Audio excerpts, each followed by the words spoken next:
রবীন্দ্রনাথ ঠাকুরের শরৎ। এসেছে শরৎ, হিমের পরশ লেগেছে হাওয়ার পরে।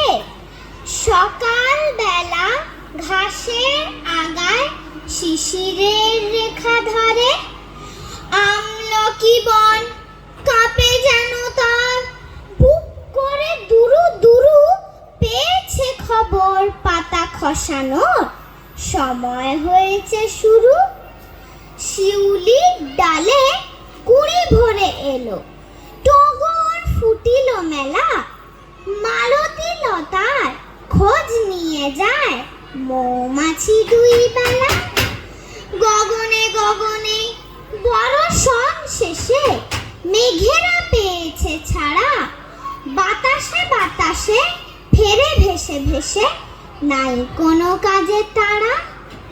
যেদিকে তাকাই সোনার আলোয় দেখি যে ছুটির ছবি। পূজার ফুলে বনে ওঠে ওই পূজার দিনের রবি। নমস্কার। দারুণ।